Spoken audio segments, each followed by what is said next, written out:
on MMTV. I'm Desha Jackson, sports and entertainment attorney extraordinaire, here to talk to you some more about publishing in the music industry. Last time we talked about some things you should consider in setting up a publishing company. Now, of course, what setting up a publishing company has to do with you if you're into writing songs or exploiting work. We talked about some of the benefits of setting up your own publishing company and how to do it. Now let's talk about some different types of publishing deals.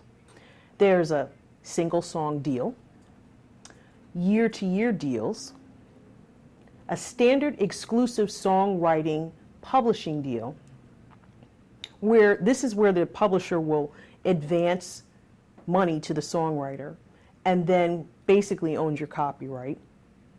There's co-publishing deals, administrative deals, as well as self-publishing. So let's go through. I know it sounds, there's a lot of deals out there, so it can be kind of complex at times. But what is your goal in these publishing deals?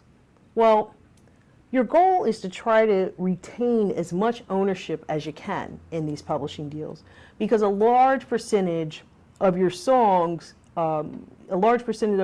copyright usually is taken in these deals in order for whoever you're doing the deal with to make their money. So you want to get the most income, and how do you maximize your income? Retain as much ownership of your copyright as possible. Now, how do you get out there and do this, and how is it that someone's even going to offer you one of these kind of deals? Well, of course, networking can be very, very important in this process. So you should find various resources and other commitments for your songs as you're out there kind of networking and dealing with people. So what are we talking about when we say publishing deals? What exactly is a co-publishing deal, for instance?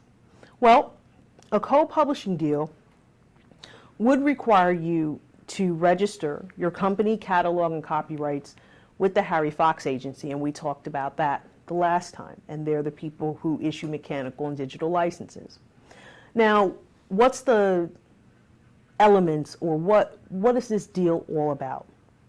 Well, a publisher in a co-publishing deal will ask you for a percentage of ownership of your copyright of your songs in exchange for an advance. So you get money, he gets copyright. And what he does, what does the publisher do? The publisher will get publishing royalties for that copyright.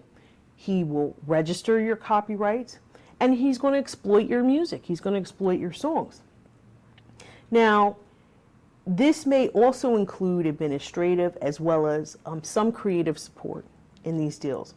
But a lot of time will go into the publisher will spend a lot of time creating context and resources for you to get your songs out there. Now, this is a great way to publish your songs and to get your songs out there. It's not, of course, the only way, because there's several other ways. But it can mean a hefty sum of money to you once your advance is paid off. Remember, I said there's an advance.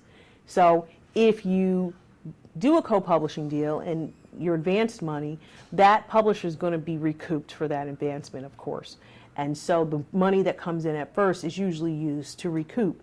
But once that's done, then you will start receiving your money for that co-publishing deal and your royalties. So once this is done, what happens? How long are these? Sometimes these deals can be 3 years, sometimes they can be 5 years, but you should be aware that in these deals, you are sometimes signing away your copyright, and that means that even when the deal's over in 3 years or 5 years, that publisher can retain rights to collect on your songs after the deal is done. So what do? Well, one of the things you can do to ensure that a publisher doesn't retain rights, and it depends on who you are and where you are in the industry. You can try to negotiate a reversion of your copyright, or right of reversion it's called. So in this clause, what would happen is that the interest that the publisher holds would be limited. So if you can negotiate a right of reversion in that the copyright would only be owned for a certain time and then it would revert back to you, that would be good. Now also remember, if you looked at our last special, we did talk about copyright, and there are actually statutory times when things revert or when ownership would revert back, but those are a number of years in the future, and so those things can happen automatically if it's statutorily spelled out that way. And I would encourage you to take a look at the statute. And I also encourage you, I'm giving you information that is general information, but if you have specific questions, please seek an attorney's advice and sit down with your specific information with an attorney, or you can always call me, Desha Jackson Esq, and I'll do a consultation with you. So why is that important? Of course it's important to try to retain as much ownership of your copyright, because that means it's more money for you in the long run. So join us next time when we will be talking about, oh, I'm sorry, I also wanted to tell you about 2 other kinds of publishing deals. But next time we're going to talk about some of the things that you should consider, like ABCs, when you are dealing with publishing deals. Stay tuned. I'll be right back. This is Desha Jackson on Shaqueen Live on MMTV.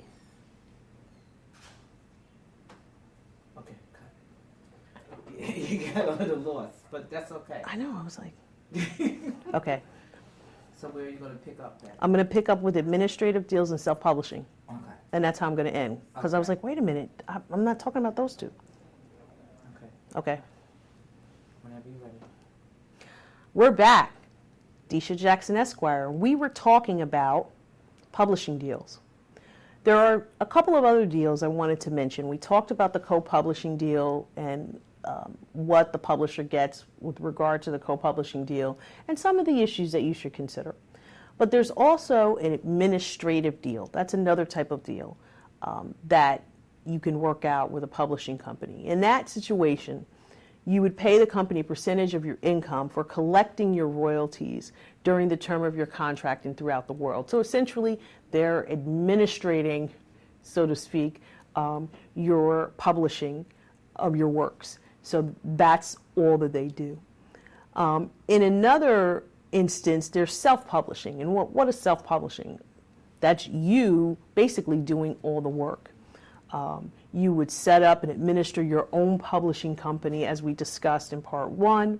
And what does that mean? You would exploit your catalog. You would find your own sources and resources. You would register your copyrights, register your company and songs with the Performance Society, as well as registering with Harry Fox Agency.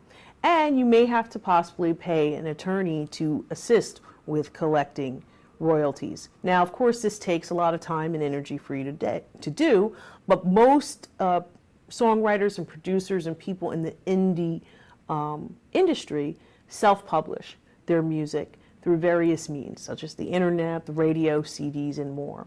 So that is another option for you, is self-publishing. Next time, we're going to talk about some considerations that you should think of in negotiating some of these publishing deals, which are important for you. Desha Jackson Esq, and I will see you next time.